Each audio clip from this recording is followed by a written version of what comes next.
Luis Rojas, ¿cómo te va? Muy buenos días, ¿cómo estás? Buen día, Leo. Buen día, ¿cómo estás? Bien, Luis, gracias por atendernos. Siempre se acostumbra a hablar de los primeros 100 días y quería un poco encarar la parte económica contigo, social también.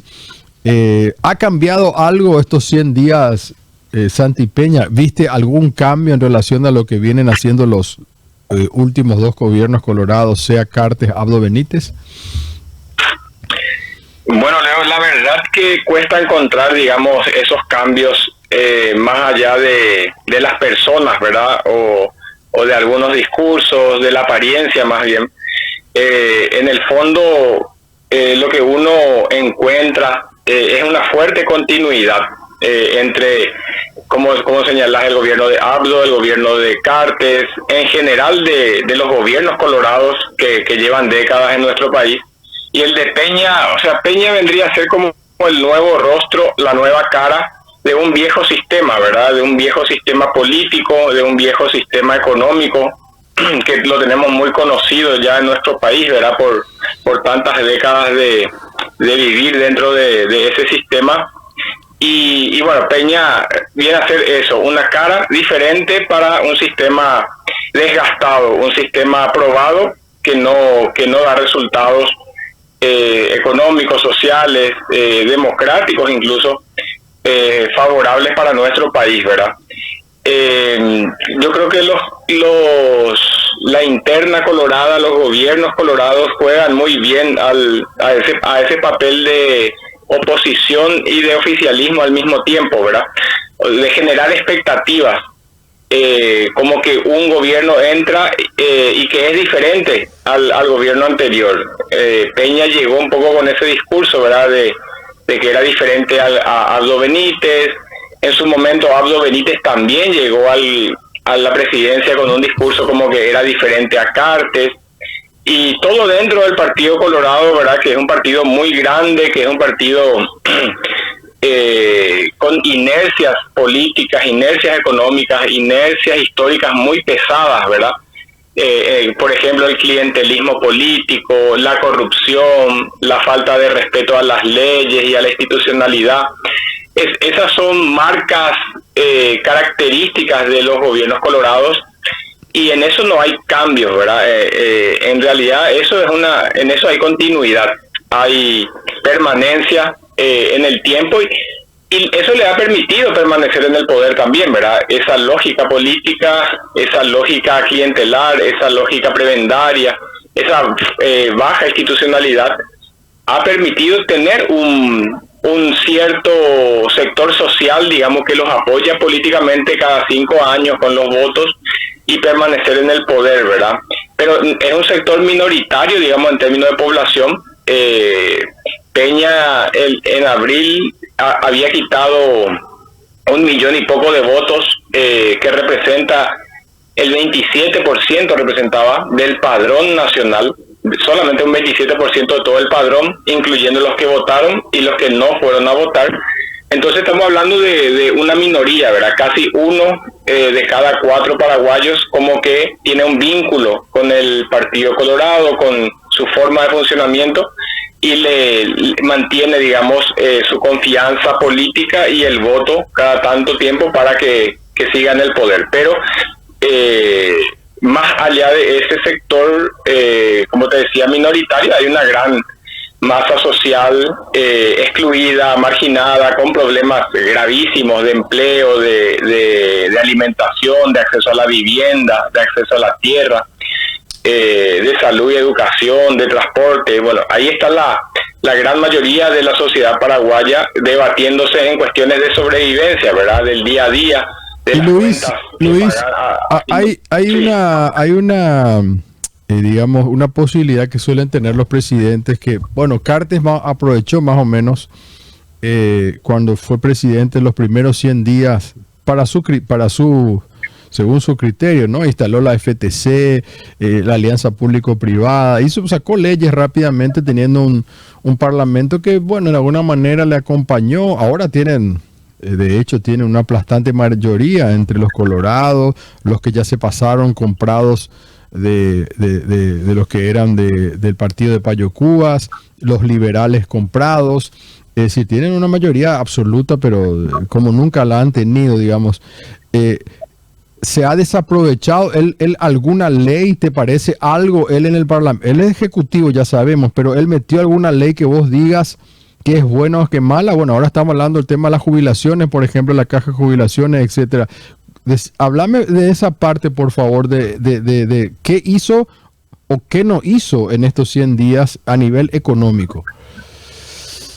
Sí. Bueno, ahí hay como una marcada diferencia en el ejemplo que señalás de Cartes, ¿verdad? Y el de Peña, aunque es un gobierno de continuidad el de Peña en relación al de Cartes, ¿verdad? Y bueno, y en relación al de AMLO también, o sea, en lo profundo están en la misma línea todos ellos.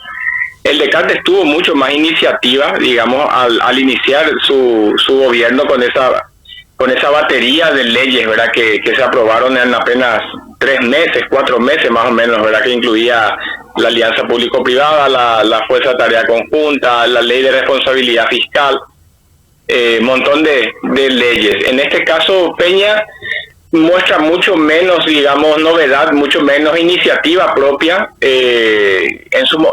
Al ganar, digamos, lo que empezó a impulsar fue aquella ley, o sea, la fusión del Ministerio de Hacienda con la Secretaría Técnica de Planificación. Eso derivó en la creación del Ministerio de Economía y Finanzas. Después la fusión de la Dirección Nacional de Aduanas con la SET, con la Secretaría Técnica, la Secretaría de Tributación.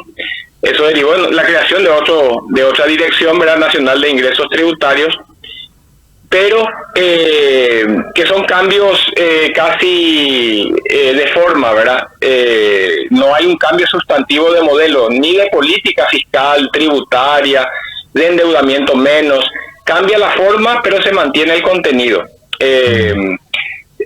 Lo dijo Peña y lo dijo sus asesores economistas, ¿verdad? Lea y Waldo Vinos. Bueno, nuevos impuestos no va a haber en Paraguay, aunque hagan falta más recursos para un montón de cosas. También mantienen, digamos, la política de endeudamiento, digamos, como forma de calzar el presupuesto, de bonos soberanos, de pedir créditos, ahora al Fondo Monetario Internacional. O sea, mantener, digamos, la misma lógica fiscal que se viene arrastrando y que nos viene metiendo en un peligrosísimo nivel de endeudamiento, ¿verdad? En los últimos años se sigue en ese camino, ¿verdad? Otras iniciativas, bueno, esta de la ley de superintendencia no es algo nuevo, es algo que ya está en los memorándum con el Fondo Monetario, con el BID, y que ya, bueno, en su momento Benigno López intentó también, Mario Abdo no se logró, ahora, bueno, se vuelve sobre esta cuestión. Y también tiene un condimento de recursos, ¿verdad? Lo de la superintendencia, poder disponer de los recursos de los jubilados del IPS para financiar con bonos, qué sé yo, políticas del Estado o ciertos déficits. O sea, ese proyecto también conlleva un peligro ya manifiesto, ¿verdad?, por varios actores sociales, sindicales, ante el tratamiento que está teniendo. Sobre Itaipú tampoco se ve gran cosa, no se ve información, transparencia de por dónde va a ir la renegociación. Y más al gobierno de Peña se lo vio en escándalos políticos, económicos, ¿verdad? Más que iniciativas propias en estos escándalos tipo el de Remancito, las tierras, la reculada que tuvo ahí el gobierno con esas tierras. Después estas crisis con el nombramiento de Pucheta, de Hernán Rivas en el Consejo, quedó medio atrapado por esos intereses probablemente del mentor político de Peña. Probablemente sea más sea más de honor colorado, de Descartes, honor colorado, y él se tuvo que ligar de arriba, pero él es economista, digamos. Él viene de una formación económica, por más que sea más liberal o neoliberal, etcétera. Y uno no ve, uno no ve realmente un gobierno de técnicos. Sin embargo, Cartes al comienzo puso técnicos. Nos gustó, no, puso técnicos en todos lados. Al revés. Se llenó de politiqueros, excepto 3 o 4. después se llenó de politiqueros, lo que nosotros decíamos antes, seccionaleros prácticamente. O sea, a mí me decepciona mucho el gabinete luego ya de Cartes. Así mismo es, y más grave en un contexto tan crítico, ¿verdad?, que está viviendo nuestro país, ¿verdad?, los niveles de inseguridad, el aumento del crimen organizado, la crisis ambiental, la falta de empleo, de diversificación de la economía, y bueno, en un marco de crisis económica global también, no se están tomando medidas, iniciativas con una fuerza política inicial importante, ¿verdad? O sea, el gobierno de Peña asume con mayoría en ambas cámaras del Congreso, ¿verdad? Asume con una oposición en una situación de crisis, digamos, después de las elecciones del año de abril de este año. Y en ese contexto de mucho poder político no se ve que apueste a realmente hacer algunos cambios, ¿verdad?, que son necesarios para modificar un poco la situación social, económica de nuestro país.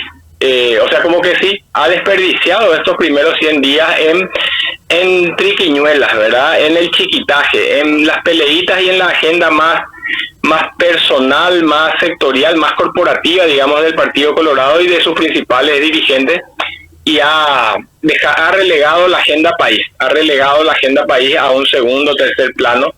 Y entonces lo que nos promete el futuro cercano, el año que viene, es la continuidad de todos estos graves problemas, ¿verdad? Te quería preguntar eso justamente, perdón, finalmente, Luis, para que la gente que nos está escuchando y por ahí no maneja mucho el tema económico, hay así como un camino macroeconómico y uno que es del día a día del bolsillo de la gente, ¿no? Por ejemplo, uno lee cifras, dice, bueno, Paraguay va a tener un crecimiento de tanto, el dólar va a estar a tanto, etcétera, etcétera. Pero después, en el día a día, hoy incluso estaba publicado cuántos cuesta el metro cuadrado en Villamorra, casi $2,000 por metro cuadrado. Bueno, como si fuera que vivimos en un país de maravillas, digamos, como habrá dicho algún colorado alguna vez. ¿Cuál es la diferencia entre esa economía macro y el día a día de la gente? Sí, bueno, aquí se insiste mucho con la estabilidad macroeconómica como el objetivo principal, más o menos, de la política económica del gobierno. Y esa estabilidad refleja como que no hay grandes shocks, grandes cambios, grandes movimientos, grandes fluctuaciones de precios, de tipo de cambio, un crecimiento económico así moderado. Es una estabilidad, la estabilidad pues refiere a un poco movimiento, poco cambio, como que se mantiene, digamos, el funcionamiento del mercado dentro de ciertos parámetros, pero es una estabilidad también construida sobre la exclusión, es una estabilidad sobre la falta de empleo, es la estabilidad sobre la destrucción del medio ambiente, es una estabilidad con altos niveles de pobreza, una estabilidad con una altísima desigualdad social. Entonces es una estabilidad que le da para comer a algunos y le quita el pan a muchos otros, ¿verdad? O sea, es una estabilidad mentirosa porque no muestra esa diversidad, esa complejidad, digamos, en la que está la sociedad paraguaya, ¿verdad? Mientras uno tiene condiciones para vivir dignamente, una minoría o una gran mayoría está, digamos, excluida del empleo, de la tierra, de la vivienda, de condiciones de vida mínimas, ¿verdad? Entonces, yo creo que ha sido un error este tema de siempre insistir mucho en que la estabilidad económica macro es el objetivo principal, cuando que la gente está en esas condiciones muy precarias de vida, ¿verdad? ¿De qué nos sirve que no haya en teoría inflación cuando que la gente no tiene trabajo o la gente no tiene ingresos y tenga que ir a la Argentina, tenga que ir a otro país a buscarse, digamos, una oportunidad? Entonces creo que hay que poner en primer lugar, digamos, el bienestar de la gente. O sea, cómo estamos en educación, en salud, en trabajo, en alimento, en vivienda. Y si eso está bien, bueno, ahí podemos hablar de una estabilidad social, económica, pero quedarnos en los números nomás realmente disfraza y esconde una realidad mucho más compleja, que es la que mencionaba leo del día a día de la gente, ¿verdad? Y donde realmente está todo muy difícil. Vivir en Paraguay no es barato, no es económico, por más de que según los datos macroeconómicos no hay inflación. En Paraguay es caro vivir, hay que pagar demasiadas cosas porque no hay salud pública, no hay educación pública, no hay política de viviendas, no hay buen transporte público, no hay una producción de alimentos vigorosa, sino que solamente materia prima para exportar. Entonces todo eso hace que vivir en Paraguay sea muy caro y la gente, las familias estén ahí luchando día a día para ver cómo cubrir tantas cuentas, ¿verdad? Te dije finalmente, pero te robo un minuto más. Yo que vengo de China nomás y vi cómo hubo un cambio en China impresionante en los datos. ¿Cuántos en Paraguay todavía viven bajo esa línea? No sé si sigue siendo la llamada línea de extrema pobreza, el que vive con menos de $1, o sea, 7.000 guaraníes por día, digamos. ¿Qué porcentaje? ¿Hay esa cifra? ¿Estás en número? Sí, tomando con pinzas, ¿verdad? Los datos de la Instituto Nacional de Estadística también, sí. La extrema pobreza está cerca del 3% más o menos de la población. Y la pobreza total más o menos 26-27%.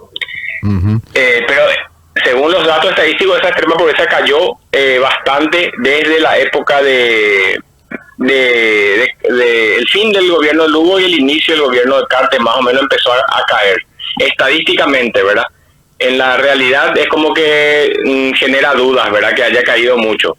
Pero hoy en día está más o menos ahí, entre el 3 y 4% más o menos la extrema pobreza. ¿Y la pobreza 25 me decís? Sí. Y al mismo tiempo tenés otros datos, ¿verdad? Por ejemplo, el empleo informal es el 70% de nuestro país. O sea, empleo sin contrato, sin seguridad social, sin salario mínimo. O sea, no condice tanto, ¿verdad? Datos de pobreza bajos con otras variables como la del empleo informal, por ejemplo, que es altísimo en nuestro país, ¿verdad? O sea, probablemente la situación es más grave que de lo que a veces las estadísticas muestran, ¿verdad?